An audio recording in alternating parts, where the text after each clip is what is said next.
बहुजन संवाद में आपका स्वागत है। इस बीच चीन से भी समाचार है। संघाई या सहयोग परिषद की वहाँ बैठक हुई है और अपने मोदी जी वहाँ गए हैं। चीन से भारत के पिछले दिनों क्या संबंध रहे, कैसे संबंध रहे, उस हालत में गए हैं और उस हालत में भी गए हैं जब इसके पहले जब टेरिफ वो लगाया गया था, ये रूस का वो बहिष्कार किया गया था, लेकिन भारत उनका तेल खरीद करके ट्रम्प का कहना है कि भारत ने यूक्रेन के खिलाफ उसका तेल खरीद करके उसको आर्थिक मदद पहुंचाई है, इसलिए अब हम इनके ऊपर और ज्यादा ट्रम्प नाराज हुए हैं। तो इन सारी चीजों में बम्बई से आप कैसे क्या देखते हैं सलीम साहब? शुक्रिया डॉक्टर साहब।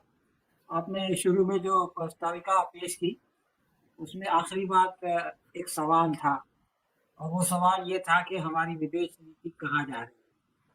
मैं समझता हूँ कि ये बहुत ही महत्वपूर्ण सवाल है और इस परिप्रेक्ष्य में भी कि प्रधानमंत्री मोदी ने शंघाई सहयोग संगठन के कार्यक्रम में गए वो खुद और वहां से आज लौट रहे मन के रास्ते। तो विदेश नीति कहाँ जा रही है, ये सवाल पहलगाम बल्कि ऑपरेशन सिंदूर के बाद बहुत ज्यादा महत्वपूर्ण है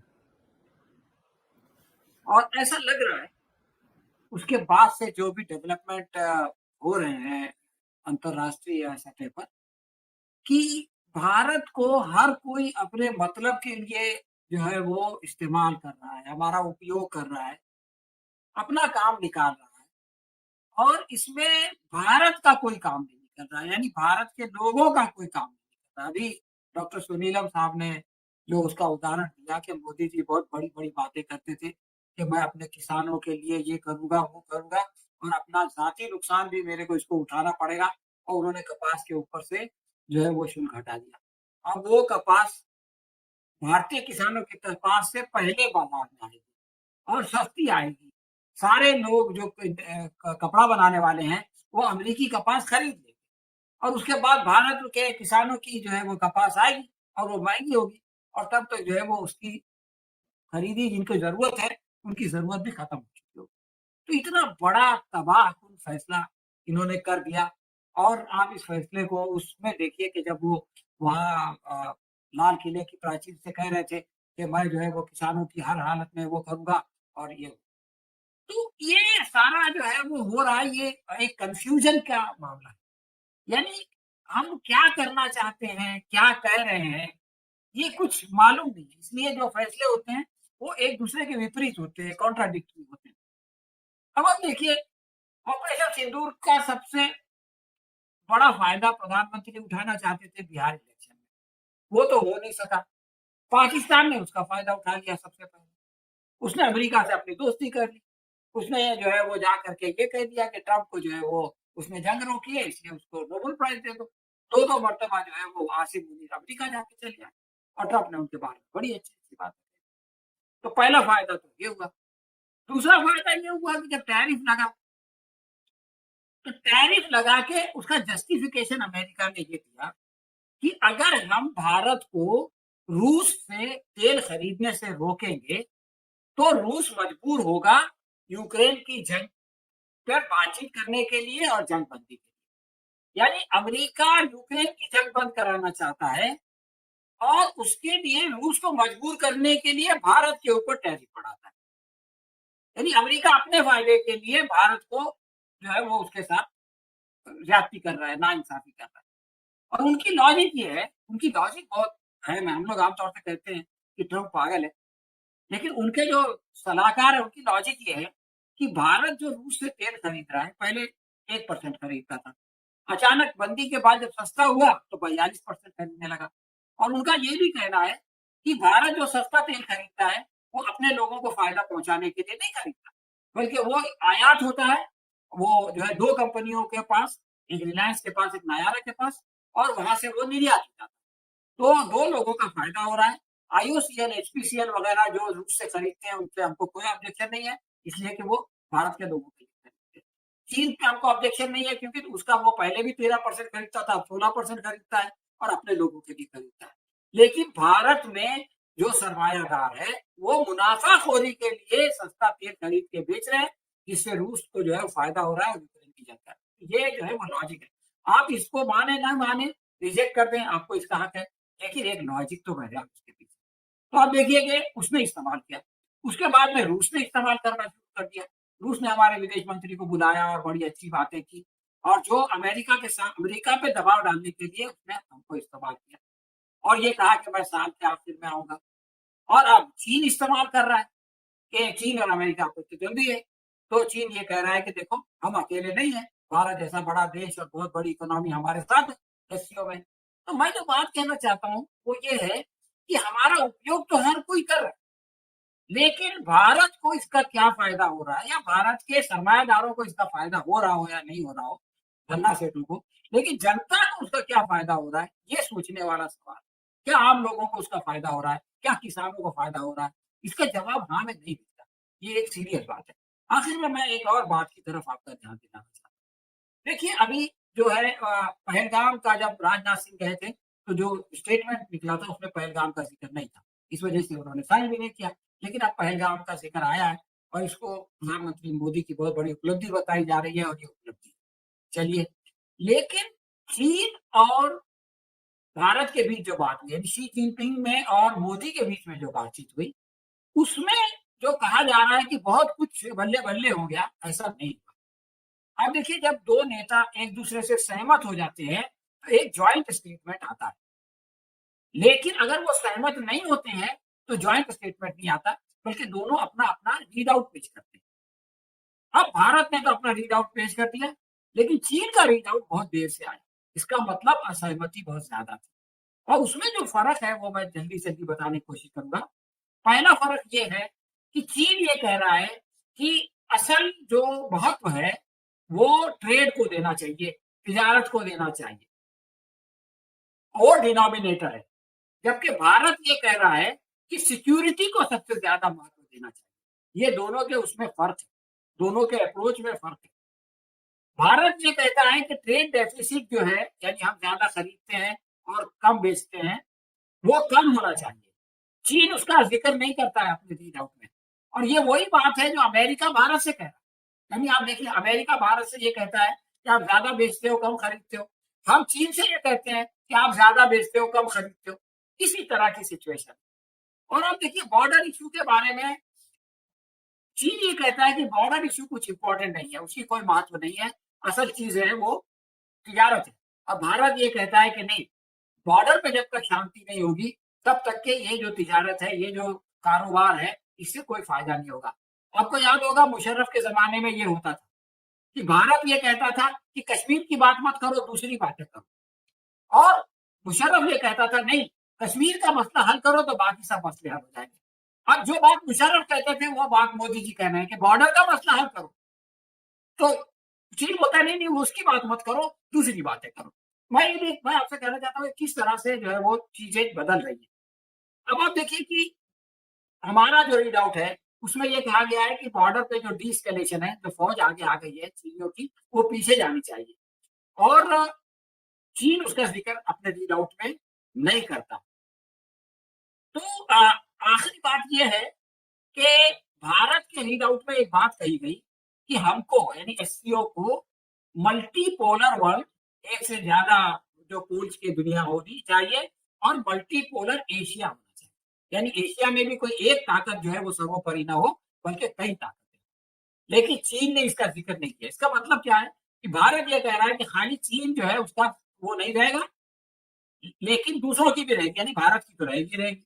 लेकिन चीन ये कहता है कि नहीं, भारत की नहीं रहेगी, और उसकी वजह ये है कि चीन ऐसा समझता है, और एससीओ के दूसरे देश भी ऐसा समझते हैं कि तेल की वजह से अमेरिका और रूस के तेल की वजह से अमेरिका और भारत के ताल्लुकात खराब हो गए हैं।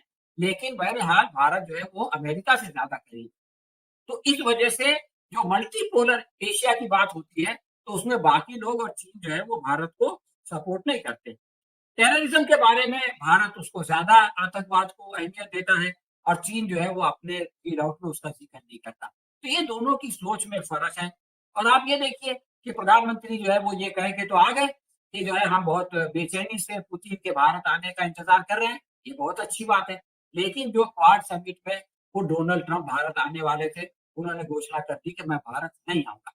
तो इस तरह से ओवरऑल मैं ऐसा समझता हूँ कि हमारी विदेश नीति जो है ना वो रिएक्टिव हो गई है, यानी कुछ हुआ तो उसका रिएक्शन हुआ, कुछ हुआ तो उसका रिएक्शन हुआ। ऐसे जो है वो विदेश नीति नहीं चलेगी, बल्कि हमको बैठ के तय करना पड़ेगा कि हमको कौन-सा ट्रैक पे चलना चाहिए और कंसिस्टेंटली उस पे चलना पड़ेगा। कभी इधर, कभी उधर अगर हम करते रहेंगे, तो इससे भारत का और भारत के लोगों का कोई ख़ास फ़ायदा नहीं होगा। धन्यवाद। जी सलीम साहब, विदेश नीति बहुत ही संवेदनशील मुद्दा है और दुनिया से अपने संबंध उस पर निर्भर हैं और उसकी विश्वसनीयता सबसे बड़ी चीज़ होती है और विश्वसनीयता अगर हम खो देते हैं, हमारा नेतृत्व अगर खो देता है, तो उसका पूरे देश को नुकसान उठाना पड़ता है। हम चलते हैं इंदौर। इंदौर से सुभाष अनाडे साहब जुड़े हैं। सुभाष अनाडे साहब, आपका विश्लेषण पूरे सप्ताह भर की घटनाओं पर। अनम्यूट कर लीजिए, अनम्यूट कर लीजिए।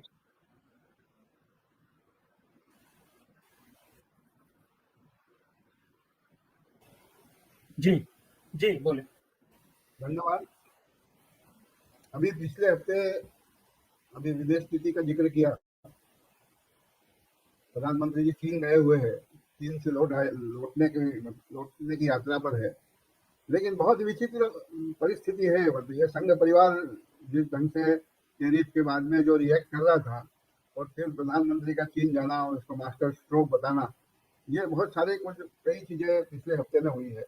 इसके अलावा भागवत साहब भी दिल्ली में थे 3 दिन की व्याख्यानमाला के लिए। उन्होंने, जो लोग प्रतीक्षा कर रहे थे कि 75 साल होने के बाद में भागवत साहब भी छोड़ देंगे, और उन्होंने दबाव डाला है, तो ऐसा कुछ नहीं होगा। उन्होंने कहा कि मैंने तो ये मजाक में कही थी बात, ऐसा कह के उन्होंने इस चीज को खत्म कर दिया है। तो बहुत सारी घटनाएं हो रही है, लेकिन इससे ये सारा जाहिर होता है जो रिएक्शन आते हैं इसके ऊपर, इस संघ परिवार में कितनी अस्थिरता है। क्योंकि जो जो विचारधारा सिर्फ देश के अंदर और एक संप्रदाय के ऊपर आधारित है, उसके अंदर विश्व दृष्टि का अभाव तो दिखता ही है। ये अभी ट्रम्प का जो आप उल्लेख किया टैरिफ वाले मामले पे, उस पर भी यही सब दिखाई दिया कि इसके अंदर भी कैसे अस्थिर है। जैसे ही उन्होंने 50% टैरिफ की घोषणा की, तो भक्त मंडली अमेरिका के खिलाफ बयानबाजी में लग गई। और इन भक्तों को ये याद नहीं है कि 2 महीने अभी जो चीन की यात्रा को भी उन्होंने मास्टर स्ट्रोक बताया।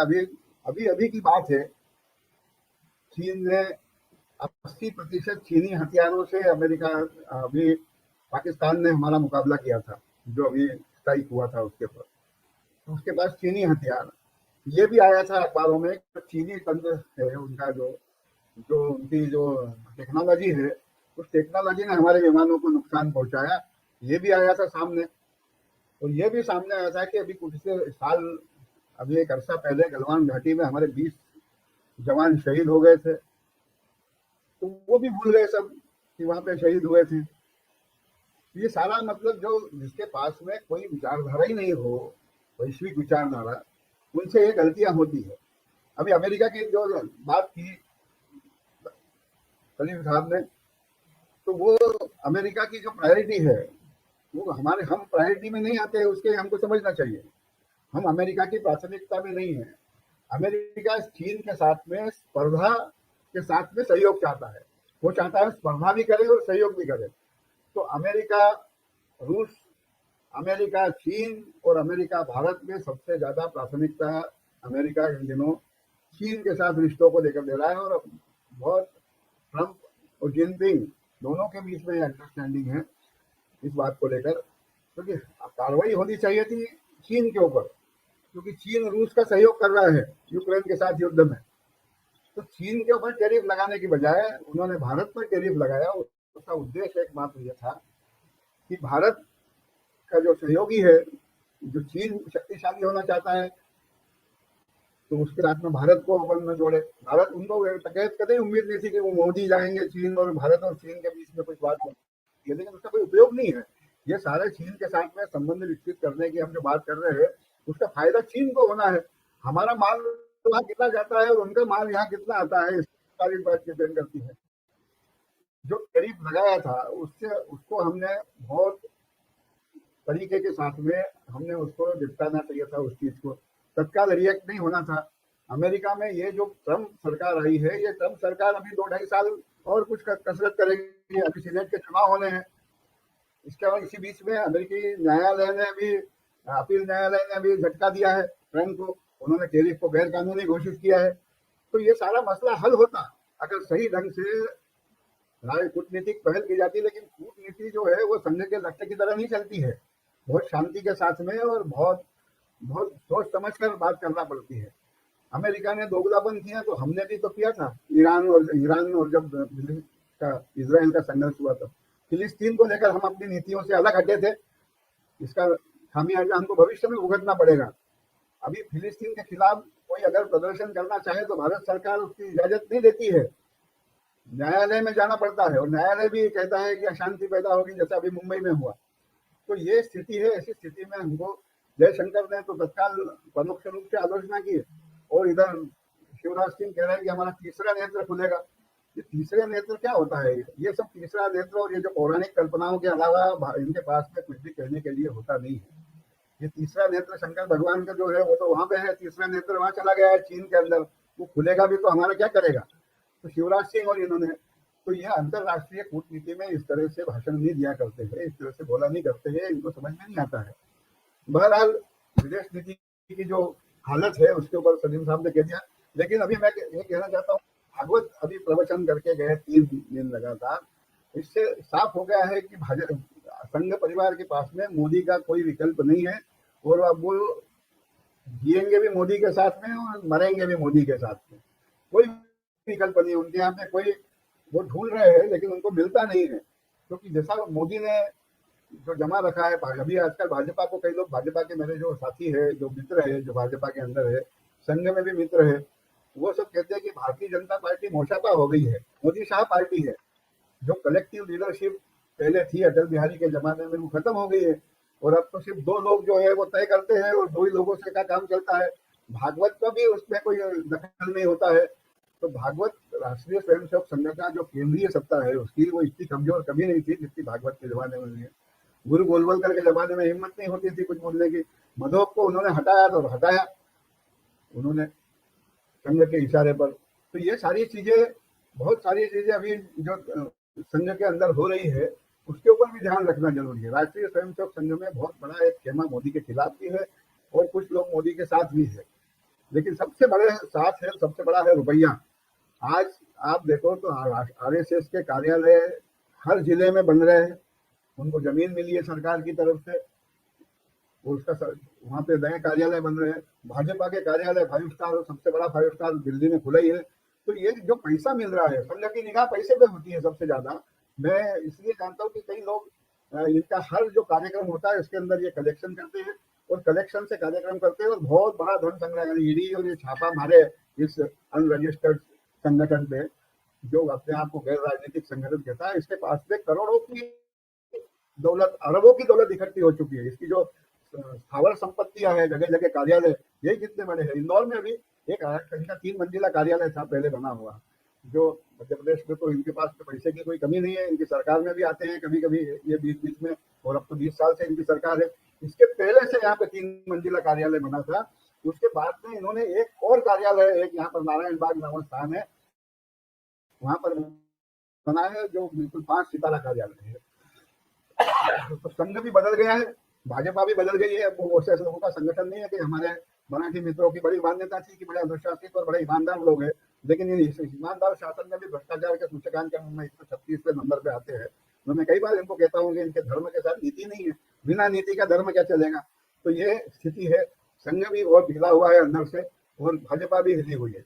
अब जो नया जो राहुल गांधी ने जो शुरू किया है उसके बाद तो हालत बहुत खराब है। मैं सोशल मीडिया से खिसक गए सारे के सारे लोग इनके। अब जो पहले जो आता था वो नहीं आता। निजी व्हाट्सएप ग्रुपों में ये आपस में ही बात करते हैं, आपस में ही गाली देते हैं कांग्रेस को, समाजवादियों को, कम्युनिस्टों को, और आपस में इनका मनोरंजन होता है। अब ये जनता के बीच में ये बातें नहीं आ रही, जनता के बीच में ये बातें आ रही है गोदी मीडिया से। अब गोदी मीडिया के ऊपर किसी का विश्वास नहीं है, वो एक लाइन उनकी जो चलती है वही चलती आ रही है। अब धीरे धीरे उनका भी मोह भंग होगा और धीरे धीरे ये मुक्त होगा वातावरण। संघ के से जो लोगों को लगा था कि ये बदलाव होगा, कुछ 75 साल में रिटायर होंगे, वो रिटायर होंगे, ऐसा कुछ होने वाला नहीं है। विदेश नीति की हालत खराब है, आंतरिक नीति भी खत्म हो गई है। ये खुद आरोप लगाते हैं घुसपैठियों, जवाबदारी तो इनकी है ना। बॉर्डर सिक्योरिटी फोर्स तो आपके पास है ना, आप हटाओ। रोहिंग्या के नाम से ये पूरे देश में इन्होंने प्रचार किया, कितने रोहिंग्या है हमारे देश में, कोरिया यहाँ पर रोहिंग्या अगर 11 साल से आपकी सरकार है तो आपने हटाया क्यों नहीं उनको? हम अंतर्राष्ट्रीय कानूनों से भी बंधे हुए रहते हैं, इसलिए हमेशा जो वैश्विक दृष्टि जिसके पास नहीं होगी वो इसी प्रकार से करेगा और थोड़े दिन का इसकी थोड़ी सी अरसे की सफलता है। एक राष्ट्र के जीवन में 10-11 साल कोई खास बात नहीं होते हैं, अगर हुकूमत जी। कर ली तो कर, लेकिन ये तय है कि इनका अंत तय है और इनका अंत बहुत नजदीक आ रहा है। इसीलिए इनके अंदर ये जो नीतियों के जो दिख रहा है अफरा तफरी, तो पूरी सरकार में अफरा तफरी मची है, समझ में नहीं आ रहा है विदेशी मोर्चे पे क्या करे, घर के मोर्चे पे क्या करे, चुनाव आयोग का क्या करे। तो ऐसी स्थिति में सरकार फंसी हुई है। मैं इसी बात के साथ आगे बढ़ाता हूँ। धन्यवाद। जी, बहुत बहुत धन्यवाद आनंद।